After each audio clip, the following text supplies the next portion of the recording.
Hello and welcome to the collective reading for Venus's retrograde cycle in the sign of Aries and Pisces. Hello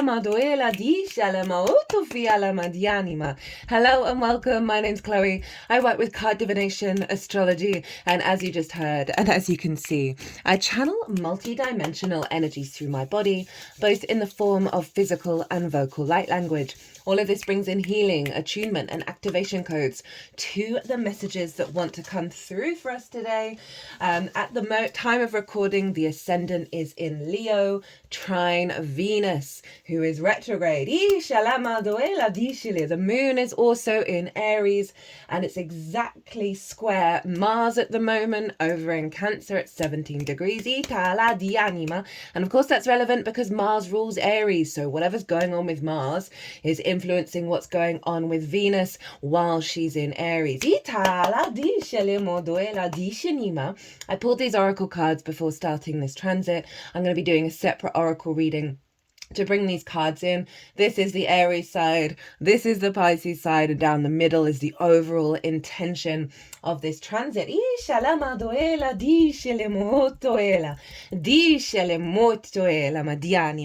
Now, before I get into the astrology, I just want to tell you my favorite Venus in Aries story.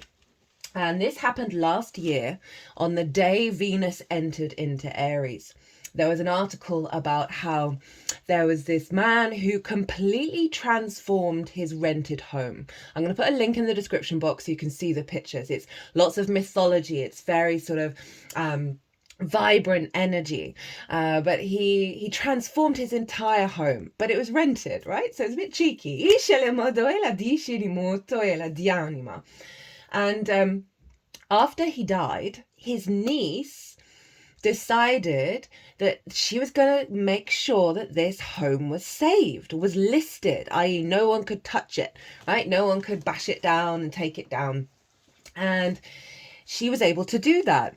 And he became the first outsider, right? Outsider art is a phrase that's used for those who do not go through the conventional systems of training around being an artist, right? Going to art school and all that kind of stuff.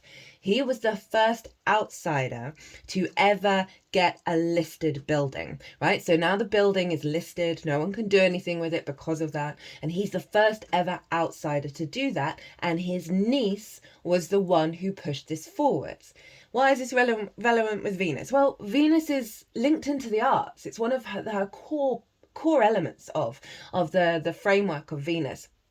And Aries, the independent, forward, like charging forward, wanting to do things your own way, not wanting to conform to the collective, to the standards, to the norm, to the tradition, going your own path, the hero's journey. Very independent Aries, ruled by Mars, the first fire sign, cardinal, likes to instigate things, likes to do things. And it was the first person to ever have a listed building that was an outsider, that had gone their own way, did their own thing. Championed by his niece, a feminine energy, right? Venus is a feminine energy. That's not sex specific. One day I'm going to get that right. We have it within us all, right? But Venus does show up as more of the feminine energies in your life. So his niece, this feminine energy, championed his hero's journey, the way that he created and brought art into the world for his own pleasure, for his experience, not for anybody else. And I think that really represents the power of Venus in Aries, right? Very passionate, very warrior energy of I am going to go out, yang energy, and do a thing to champion, right? To champion the arts, to champion my loved ones, right? So Venus is about relationships, love, connection, harmony, right? So this is bringing all of this together, and it blew my mind. I read it in the paper on the day Venus went into Aries last year, and I was like, that's on the money, right? That sums up the whole thing completely. Now, traditionally, Venus is deemed to not be good in Aries because it's opposite Libra, the sign that she rules. Now, I work with Hellenistic principles, right? These are from the Greco-Roman period over 2,000 years. That's my baseline for astrology. But I'm I think it's a very sturdy, solid, foundational energy, and I recommend anyone who's getting into astrology to work with that and see how it shows up in your own life. But there are things called detriment and fall of planets being in their detriment opposite the signs that they rule, in their fall when Venus is exalted in Pisces, so she's deemed to be in her fall in Virgo, right? So there's these more difficult energies, and I'm not saying that this isn't potentially a difficult transit. It's coming from a limited framework from over 2,000 years ago of how does that feminine Venusian energy show up in the land of Mars, right? Which can be about conflict, war, and frustration, but it's also about your motivation, your drive, and your actions and your passions, right? And this really sums up the elevated understanding of Venus in Aries, of championing your spark of spirit, championing the way that you move through the world, the confidence of that, right? And really wanting to support that frequency. You know, there's going to be a lot of stuff around with, especially with the Aries energy over the next year and a half, around WAR, right? Around conflict, right? Around butting heads. You think of the rams in springtime. That's the framework of it. But actually, they butt heads. They perform a dance. It's a show. It's a creative, organic show that they do in order to connect to their ramdom, to connect to their herd, their tribe. You know, astrology shows up in so many different ways. It can be so literal, it can be figurative, and it can show up in the sort of the traditional ways, as well as we're bringing in a new layer of astrology because our consciousness is rising, we're connecting to different frequencies, and that story for me sums up the sort of more integrated, expansive frequency of Venus being in Aries. I love Venus in Aries. She's so passionate, she's so courageous, she's so determined to champion that which moves her heart, that which moves her creative energy, the relationships in your life, right? And so I just really wanted to bring that in as sort of at the beginning of this reading, especially in regards to that Aries energy, because she's going to be Aries, starting off at 10 degrees and how many minutes? 50 minutes of Aries. All the dates that I'm going to be talking about, all the astrology connections and all the degrees are all in the description box, so there's going to be a lot of that, and I can understand that can be like whoa, but it's all in the description box, so you can then go look at your chart. You can see, okay, well, how will this affect me? What's that going to do? How that's going to influence me? Or if you want a personal reading based on the Venus retrograde, my website is everywhere, or if you want to pay by PayPal, email me directly.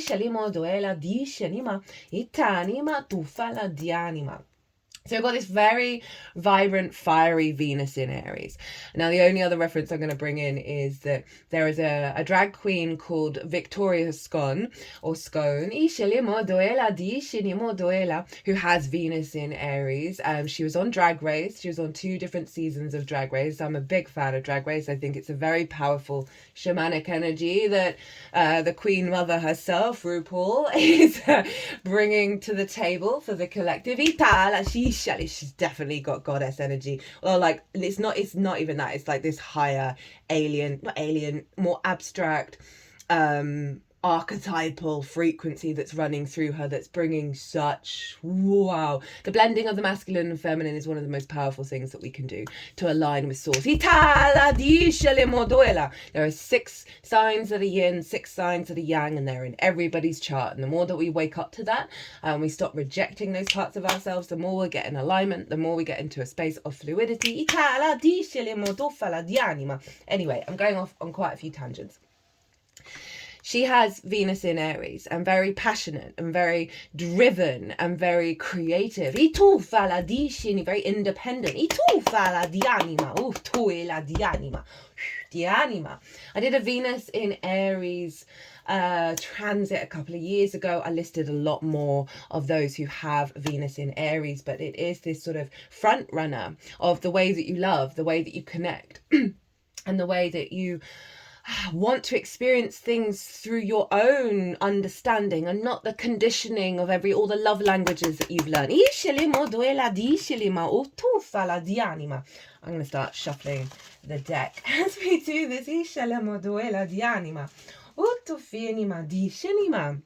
So, Venus retrograding. Last time she did this was in Leo, and that was during the Barbie year of the movie. All the strikes going on in Hollywood, you know, very Leo energy of wanting to be seen. Shout out to the Astrology Podcast, who did a deep dive on the Barbie movie, and they went back in time, and all the people were involved with it, and the timeline of Barbie as well, all linked into Venus retrograde in Leo. Wild, right? Astrology inspires us all. And now we've got Venus retrograding in Aries, and she's going to go back into Pisces. So the I am and the I believe of it all, right? This is the first of 4 retrogrades in these signs. This is wild. The whole Pisces Aries dynamic is very profound for us over the next year, and next year as well. And it really is, we're establishing a deeper level of trust, in a nutshell, to the magical reality, to the abundance, to the synchronicities of that Piscean energy, and getting an alignment with our own integrity of how we work with that, how we manifest in the world from the I am.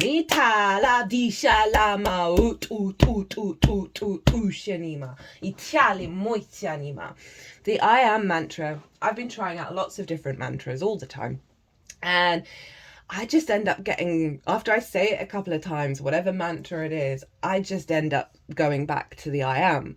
The I am, I feel, and this is going to be very powerful. Neptune during this retrograde is going to move into Aries. Saturn's going to move into Aries not long after that. They're both going to retrograde back into Pisces, and then they are going to walk hand in hand into Aries at the same time at 0 degrees, which hasn't happened for 12,000 years. Wild stuff. Mercury is also going to go retrograde during this cycle in Aries, back into Pisces, blowing my tiny little mind.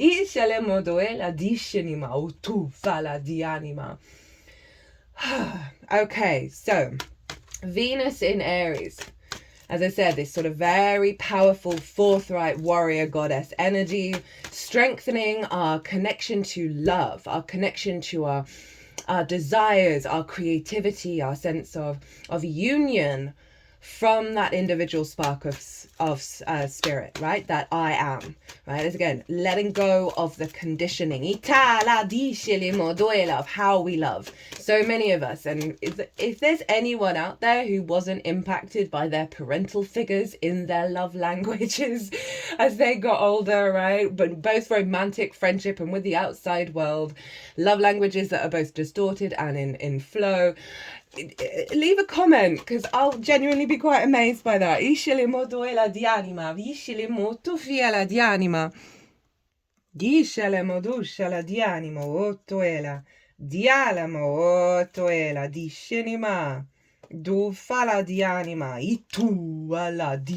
Right, so they've got a lot of cards out already for this Venus in Aries. And before I forget, me and the person that I live with, we adopted 2 black rescue cats in the summer. We don't know their birthdays exactly, but I've been trying to guess their rising signs. And I'm pretty sure that one of them disappeared within 3 days and was gone for 5 weeks, right? She was the first one to start exploring and wanting to go in to explore the new territory first. And she often, and so I through her my observations, she's very her instinctive energy, fire is very instinctive, is next level, right? And she's very primal. She's got big teeth, big claws, big ears, big eyes, but she's little, right? I think she's a Libra sun and an Aries rising. And she had come into my room just before I was starting to sit down and do this, and she's now sleeping in the room, right? And it's about 1 o'clock in the afternoon. She's been in and out of this room all day long, and hasn't come to sleep. She hasn't come to sleep in this room for at least a week now. And so I do feel like it's a little nod to the Aries energy.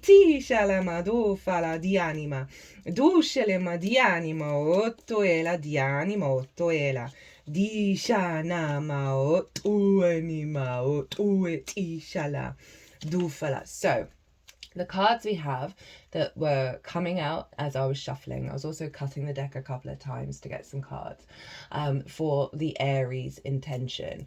We have the Ten of Swords, right? This is going to the limiting beliefs, right? The things, the love languages that have distorted us, that have created how we go out in the world, that actually immobilize us because they're not the truth of who we are. You know, I know from my own experience, it took me a while to figure out that the relationships where I was in love weren't my father, right, in terms of who he was, what he looked like, but it was the relationship dynamic I had with my father. Lots of abandonment issues, lots of feeling disconnected, not feeling support, not feeling like we're co-creating. It was all very odd, right? And it took me a while to realize it. And then when I did, I was like, oh, that's not happening again. I'm not doing that. And also that awareness of, oh, I was healing a lot of trauma wounds. I was healing a lot of things in order to get me back to myself and respect myself and not prioritize or think that my own sense of love was diminished by how others were responding to me, right? Which was very much linked into my father's energy. So we've got the Ten of Swords, this release. But we're going to be contemplating it, right? We're going to be in a state of contemplation with this Venus retrograde to get a higher perspective over what these ideas around love, these ideas around how we move through the world, how we create our creation energy, how we feel good in the 3D world. We're letting go of old paradigms in order to bring in a higher perspective. This is actually Neptune, and Venus will be conjunct Neptune. She's conjuncted at the time of shadow, which was on the 28th of January. That's when Venus started at the degree she will finish the retrograde cycle out. She was conjunct Neptune. When she enters Pisces, she'll be conjunct Neptune. And when she goes direct, she'll be conjunct Neptune. And Neptune, as I said, will be moving into Aries during this cycle. So we're going through a cycle of limiting beliefs, right? So you may have noticed this since January, the end of January, and throughout the retrograde. Right? Retrogrades are when a planet, I should have started with that. Retrogrades are when a planet goes back and forth over the same degrees 3 times. Right? And so this is, say you're learning something new for the first time, or you're walking somewhere that you've never gone to before, right? You're looking at that map, you're second guessing yourself, or when you're learning, like it's your brain's a little overloaded because you're hyperstimulated, there's so much information. So you're bringing it all in, but you're not necessarily condensing it, reflecting on it, bringing your own ideas, your own understandings into it. Now, then when we learn something again, or we walked along that path, you know, when you've gone somewhere new for the first time and then you walk back to home or back to wherever you were, the journey seems quicker because you're not, your whole body and all your senses aren't taking in all of this newness anymore, right? And so now you're able to then start to bring depth and nuance to something. You're revising, you're revisiting, you're reflecting on it. So you're able to digest and allow that sort of dream thinking to come through that brings in more of your frequency rather than the stimulus from the outside world. And so when we have retrogrades, planets are going over territory 3 times. I love retrograde energy. I think it's incredibly powerful. I find it's very yin in nature. You want to observe. You want to be in observer mode. You don't necessarily want to be reactionary to things. You want to take your time. You want to allow things to digest, to settle, to rest, give yourself the space. And then with that, depth and nuance to an idea or passion, a drive, a project, whatever it is that this Venus Venus retrograde is going to be bringing up for you, to really take its time to be able to develop. Venus retrogrades in 5 different signs during her 5-pointed retrograde cycle. And these move very slowly. She moves signs very, very slowly. So this whole formation takes its time. We've got Leo at the moment, Capricorn, Aries, Gemini. We have moved into Libra, but we're going to have one more in Scorpio before it then fully moves into Libra.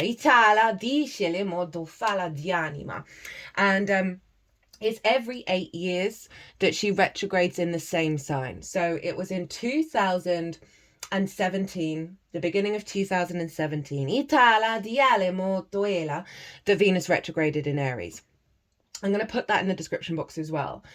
So you might want to reflect back what was going on then at the beginning of the year in 2017.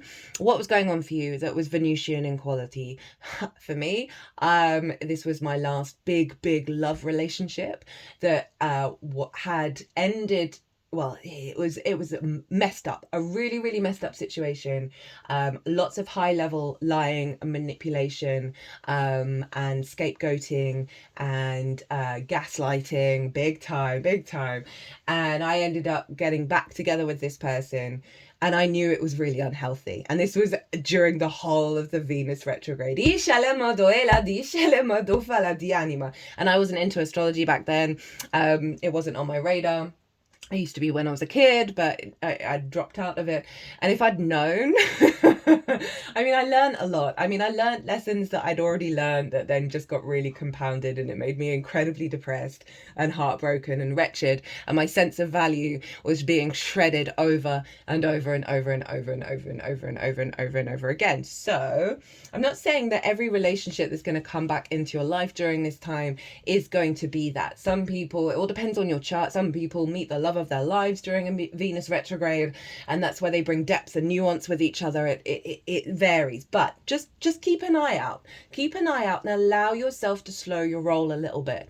Allow yourself just to let things digest. Maybe do some meditation if something comes up where you're like, I don't know if this is a good idea. Do some divination, whatever it is, to really have a reading.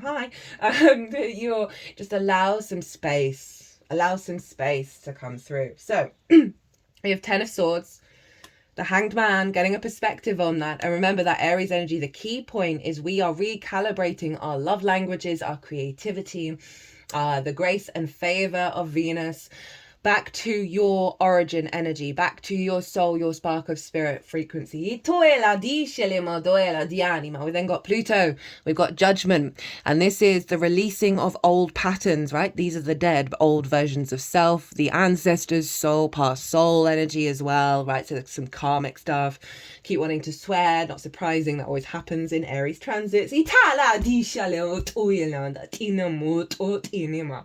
And these are being raised up by this angelic frequency. So it's releasing, unblocking things deep in your unconscious, whether it's from your lifetime or many other lifetimes. Essentially, it's the ascension process. We then have the 3 of Pentacles, mastery of self leading to collaboration. Go your own way. Go your own way. Trust in when you do that, you're going to draw towards you that which serves you, that which you can work with, that which you can collaborate. You had a feeling,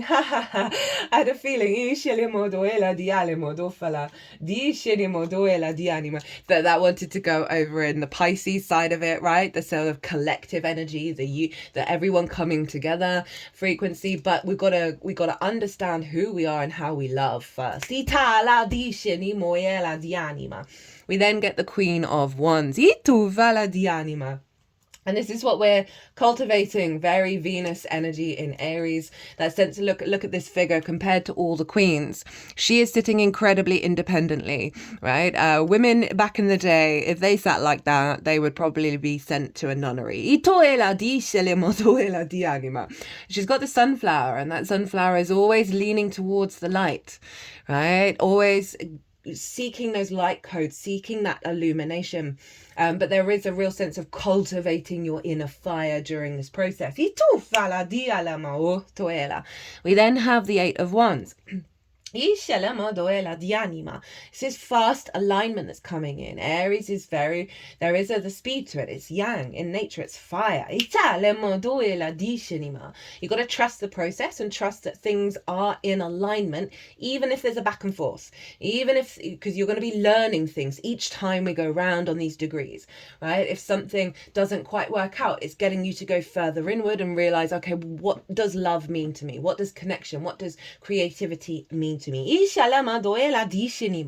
And then we have the Nine of Cups and the Ace of Cups.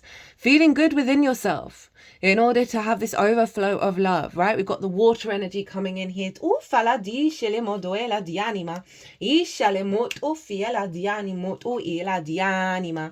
then now they're putting the Ten of Swords in reverse, the Hanged Man in the upright, which means we're taking it out on the road. They've put the Judgment card before the Ace of Cups, which means a resurrection, a ascension of the way that we love. This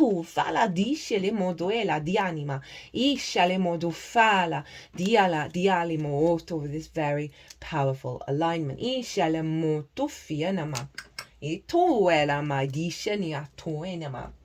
Okay, so even though got the Five of Wands in reverse at the bottom of the deck, right? Frustration, rage, conflict, things never manifesting in the way that you'd like. So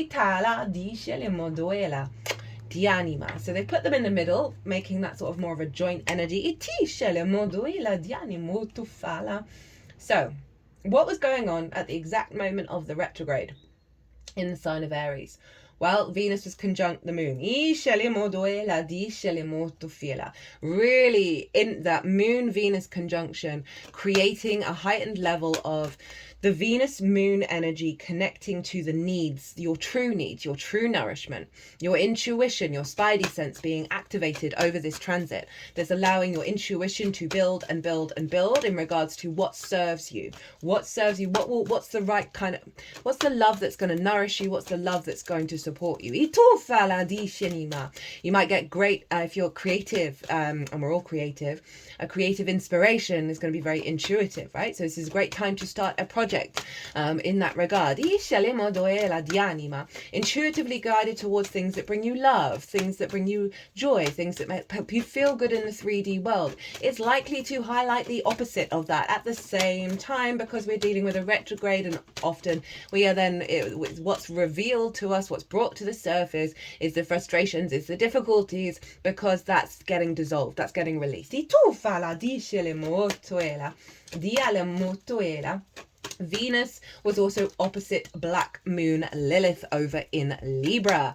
Now, Lilith is all about respect, honor, and dignity, right? She's about equality, individuals working together, facilitating each other,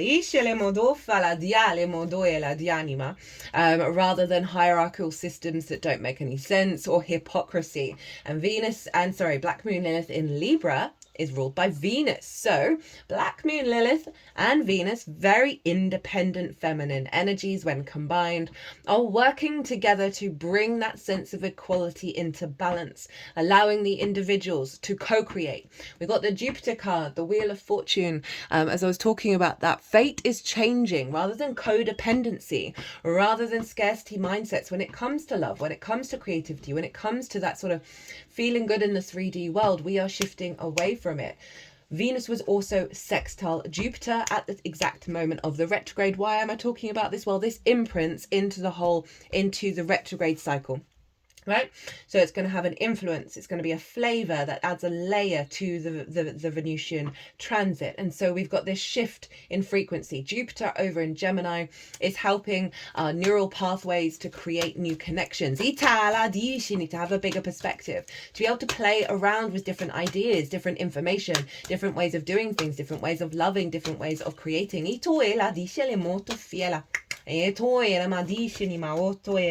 Oh, we got the moon, hi Pisces, but also that intuitive nature, that flow state, that evolution of our needs and how they're being met. Venus is very good at facilitating our needs.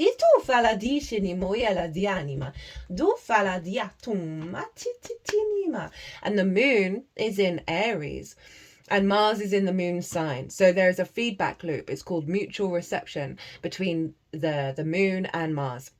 So our motivation, our drive, and our action, and our moon, go your own way, go your own path that serves your water body, serves your emotional body, highly intuitive, highly instinctive in your actions as you move forward, right? So it feels, I'm speaking quite fast. I'm speaking with quite an Aries tone. That there's a strength coming in, there's a power coming in of autonomy, and your capacity to hold that space and have momentum. But I did say slow your roll for certain things, because sometimes we can get hyper-stimulated, hyperactive. I'm not feeling it with that Mars in a water sign. It's kind of slowing it down. That can block our true understanding of what really is our instincts, right? We are letting go of so many love languages. Again, not just romance. It's how we give and receive with ourselves and the outside world. This sense of reciprocity. So we're going to get into an instinctive, intuitive alignment, but it is going to require doing the reflection, the pause, the inner work to really figure out, okay, well, what's me and what's the distortion? What's the 10 of swords? And at the time, so that's the energy for Venus conjunct the moon in the sign of Aries, sextiling Jupiter, really going to find the bigger picture that's allowing us to play in different ways, to create in different ways, strengthened with Black Moon Lilith, of the inner equilibrium within us is respect, honor, and dignity. And I like the balance between that Aries Libra energy, right? Of, that Venus in Aries could be hyper independence, right? Of cutting everything out. And with Black Moon Lilith is pulling her back into Libra, going, hey, right, we are social creatures. We want to connect. We want to find balance, but not in the distortion ways of old paradigms where there's distorted hierarchies, where there's codependency or hyper independence. Let's pull that back in. Mars, the ruler of Aries, and so therefore influencing Aries at all times, is trine Saturn and trine Vesta. This is a grand water trine going on, which is why I'm not feeling, even though there's this clarity of the instincts, it's not frenetic. It doesn't feel frenetic. It doesn't feel like it's got to go without even thinking. And that's because we've got this grand water trine influencing that. It's allowing for the unfolding. Mars, Saturn, and Vesta, all in the water signs, all three of them. Saturn's about commitment. Saturn's about integrity. If I ever look at a chart and someone's wanting to look at relationships, I'm looking at Saturn first. Like, is there good aspects with Saturn that where there's commitment, where you step up and you do the work together? Makes sense why that Three of Pentacles came out as well, because Saturn trine Mars, and they're both trine Vesta over in Scorpio, and Vesta is all about your inner soul contract, your purity of your soul, your clarity, your first soul contract that you have that then splits off into many other soul contracts as you change and evolve in your lifetime. Now Vesta is making sure we're getting back to that inherent soul contract, that level of devotion and respect. With Saturn, that sense of commitment, responsibility, work, strong foundations, and Mars, very intuitively guided now. It's gone direct in the sign of Cancer, of being in alignment with the nourishment, the needs, the caretaking. And all of this is influencing Venus for her retrograde phase.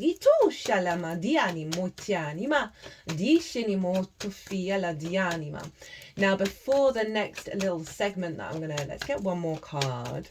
Dianima. I mean, we've got quite a few already.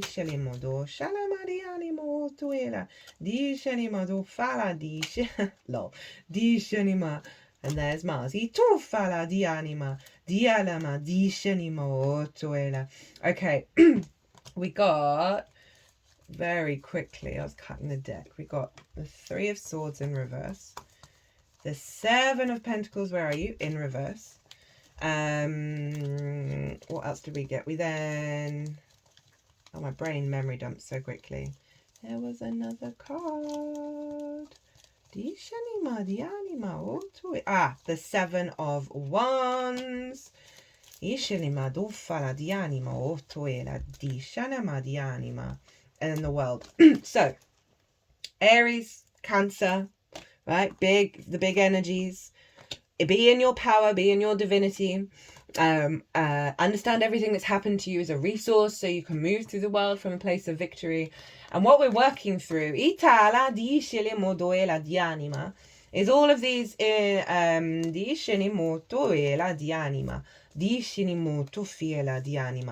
we are working through this sense of we got to be in competition, we got to be on defense mode, we don't know our own value. Those are some of the key things that I get from this card, because this figure looks like absolutely terrified even though they're in the higher position.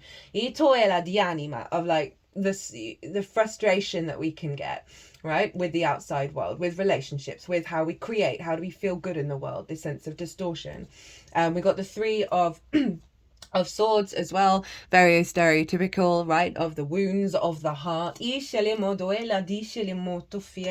And we got the Seven of Pentacles in reverse, and that's things not working, not being able to put in the effort, not being able to put in the dedication and the devotion. And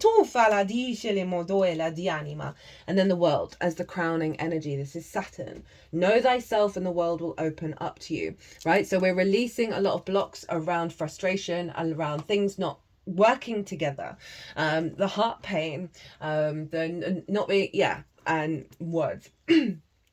And that wild card is Saturn. It is the sense of the more you strip and it's kind of summing up what I was talking about, of stripping yourself bare and getting back to the truth of how your Venus in Aries operates, right? Of the I am of it all. That then clears you full of the clutter of the old patterns, right? The grief, the heartbreak, the frustration of things not manifesting, the not having the sense of value, that blocks us from, courageously going out in the world and loving.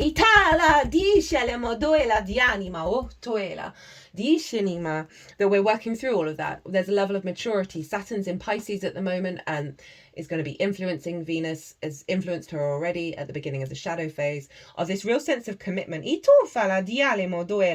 got the Seven of Cups, where I should stop doing it so fast and then losing the place of where I've been cutting the deck. Oh my god, where are you? Dielema, 3 times the charm, eh? There we go. And then we got the Ten of Cups. And then we got the Empress. Where is she? Oh my god. You're not going to believe me, but this is what's happening. Where are you, babe? There you are. So, beautiful energy. And the Seven of Cups is kind of neither up nor down. That's the energy that I'm getting, because it is about the fantasy. It is all about the dream, but it's not that the dream isn't going to come true, right? There's a clarity of self that's allowing the true soul connections to come through, our true creative energy to come through. That's allowing for an outward manifestation of that, right? And then we got the Venus card. Hey, babe, with the Emperor of. Through this process of honoring thyself, honoring the I am in the most unconditional love kind of way, but also be real with yourself, observe yourself. You know what I'm saying with that. It's going to free so much space up. Eight of Swords, Jupiter and Gemini, who will be influencing Venus when she moves over into Pisces. I'm going to be using a different deck for the Pisces energy. Limiting beliefs.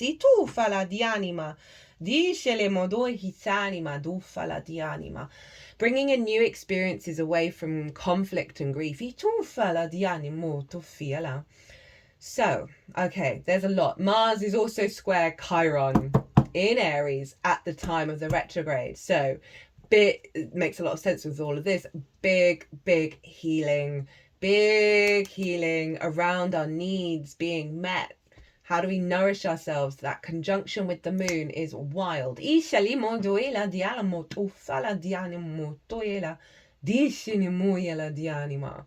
Now, in between the start of the retrograde and the Cazimi, and that's when the sun conjuncts Venus,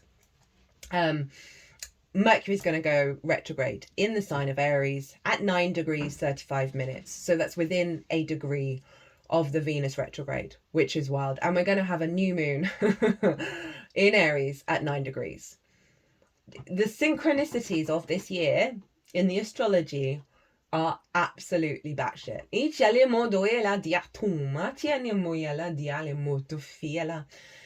Right, before I carry on, because I've been all, yeah, it's not been the most straightforward of lines with what I'm delivering. Venus. Look to where your Venus is in your chart. Look to the house she's in, and the signs that she rules, which is Taurus and Libra, and those houses, and the themes of all three of those houses. They're going to play a role for you and your personal experience with this Venus retrograde. You can go even deeper and look to wherever Venus is in your chart. If she's not in her own sign, whose sign is she in and where is that planet? Right? You can then do an energy transfer that will then add a deeper layer to what's going on with this Venus retrograde. Also, if you have Venus retrograde in your chart, you are going to be acting as a catalyst for all those who don't. Sorry about that, but that you're a very powerful shaman. Just bear that in mind. It's not loud for everybody every single time, but also you're going to really thrive with the Venus retrograde, because it's naturally in your natal chart. So again, really great time to work on a creative project, work on understanding what you love and what you value, or wherever this is showing up in your natal chart. You know, Venus retrogrades can be difficult because it is going back and forth. You can have exes turn up. You can have just things not working out. Your desires not being fulfilled, right? Creative projects can be difficult. But just the more that we understand that that's a possibility and make peace with that, I find the less it happens. Right? I found that in my own practice with astrology, that the more I'm in observation of the strengths and the difficulties, the more neutral I get about all of it, the less the difficulties really manifest, right? It's not that I don't have difficulties. I'm going through a hell of a lot at the moment. It's quite mind-boggling, but I'm taking it all in my stride. And then it kind of dissolves the conflict you have around the potential difficulties when you start to find the wisdom, you start to find the benefits in absolutely everything. I mean, at the moment, Pluto is opposite my Venus, squaring my natal Pluto, that my natal Venus squares naturally, right? I would have thought that would have been Saturn's been opposite my Sun. There's stuff going on, but it's not, I'm not stuck in it, right? So I'm just letting you know, with whenever I say positives or negatives, get neutral with all of it. The key thing is, what do you desire? The key thing is what moves you. What's your passion? What's the I am through the Venusian lens? What new territory do you want to go into, right? That you might have not had the courage to do so, but now there's more of a loving energy around the sense of desire around that. Yes, there may be experiences where you've got to go back and forth a couple of times, but you're going to learn so much. It's totally worth it. Okay, Venus conjunct the Sun. This is the midpoint of the retrograde. This is happening on the 22nd or the 23rd of March, depending on what part of the planet you are hailing from, at 2 degrees and 38 minutes of Aries. The Sun is exalted in Aries. Page of Wands, not surprising. Diala, King of Pentacles. Okay, here for that. Let's shuffle and get a deck. Get a card. Oh, good stretch. Oof. Everybody stretch. My cat just did a... Well, it's not my cat. The cat that lives with me just did an epic stretch. Haha, interesting. Now that's interesting. Right, I'm just going to go let her out. Bear with me, my loves. So... Sun conjunct Venus. So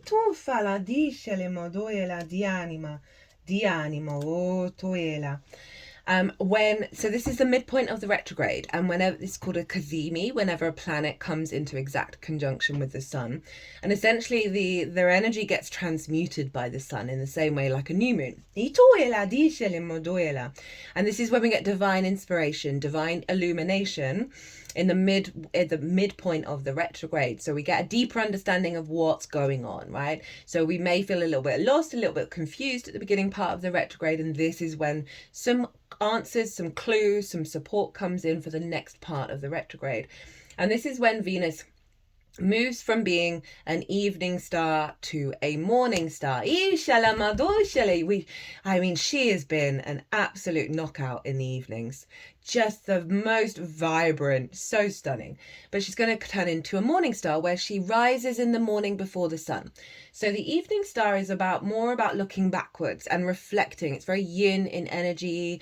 It is this sort of observations. You may have been thinking of certain relationship dynamics in your life or creative projects in the lead up to this. And working through if there's difficulties or being inspired. It's all going to depend, or both. It's usually this and that. And at this point, this is when you're going to get a lot of downloads that are going to facilitate. And then Venus is thinking towards the future now, right? So, you know, I talked about my own experience the last time Venus retrograded in Aries. That was the most intense grief spiral to do with love, to do with relationships that I'd ever had. I was an absolute mess. It was the beginning of my breakdown in every area of my life. I'm laughing about it now, can make peace with it. I know if that hadn't happened, I wouldn't be where I'm at now. I know that person has said sorry and actually admitted that what they did was the word begins with A and ends in is abusive. I try not to say the word. And I know that their soul signed up to do that, and that was a difficult soul contract for that soul. And I really honor that whole experience. Took me a while to get there. And it's interesting thinking about it. How I do not feel the grief around it at all.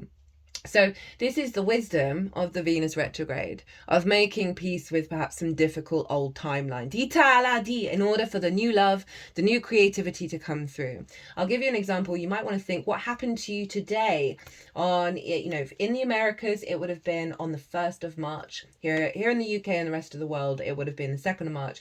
I got a message from someone who had bought, I make body creams, I make face creams, and they'd bought a body cream and they messaged me to say, hey, can I pay you? And they had taken it on a camping trip, and they are an Aquarius rising, but they have Aries in the 3rd house of short distance trips, and they're in Australia. I have Aries in the 9th house, which is more of the far distant places. I've also got my midheaven there, which is career energy. So they were like, hey, I want to pay you. And it, you know, rather than my ex reaching out to me, it was a different energy wanting to pay for my creative output. And for the body, like, it's all lots of different oils, lots of different butters and essential oils, rose hip, a vitamin E. Oh God, I love making those things, and I do it. I channel and I bring it into the astrology as well, and it's a full rounded holistic little pot of gold. So think what was going on the 1st or the 2nd of March, right? There may have just been a little clue from Venus to let you know of the overall intention of the whole cycle. So, Sun conjunct Venus. Will also be conjunct Mercury. Mercury is a little further forward in Aries at 5 degrees. The Sun and Venus are square the Moon in Capricorn. Now, this Moon in Capricorn showed up when Venus went into shadow on the 28th of January. So that's when she entered the degree she was going to retrograde over. At the Cazimi, and where's the other one? There's a second one. And at the end of the retrograde cycle completely, which is very fascinating in terms of Capricorn squares Aries. They're both cardinal energy, and Capricorn is about the long-term goals, the long-term building, the ecosystem of the planet, the ecosystem of our dynamics, that we're all interconnected. There's an element of tradition, there's an element of the great earth energy, the mountain goat, right? So this is letting us know that what's shifting here, and remember, Venus was conjunct the moon at the exact time of The retrograde in Aries, another cardinal sign. This is instigating a whole new cycle that serves our individual energy and love and the great hero's journey of the I am, that serves us for the long term. Now, when she goes direct, the moon is in Libra, another cardinal energy, and Mars is in Cancer for so much of this, the other cardinal energy. Cannot express enough how wild this is, that this is all building with everything that's going on in Aries and Pisces. Right, so we got the Page of Wands. That came out first, but they're wanting to put the devil behind it, and the King of Pentacles afterwards, right? Which is also is that, I think it's Taurus energy. I always get it a bit wrong. Yeah, Taurus energy. Very long longevity, right? So letting go of those addictions. We know how it goes, right? We don't really need to explain this one. That's blocked our spark of spirit. But the Cazimi is when we get the messages, the downloads. Look, this figure's facing that way, away from the devil, towards the King of Pentacles, which is abundance and creating in the 3D world, creating the sense of feeling good. The only other person who has the golden scepter in the tarot. Oh, hi. So this is our yang energy in regards to creation. So the sun is bringing down this frequency of, right, we've looked to the past, we've looked to the old habits, we've looked to the restrictions, and now we're moving forwards with abundance.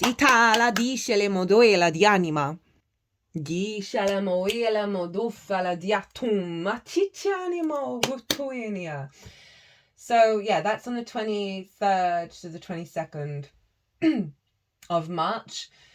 On the 29th, we have the new moon in Aries, which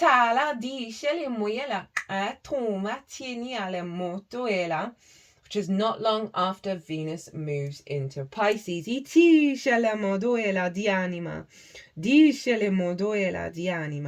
Okay, so cut the deck a couple more times.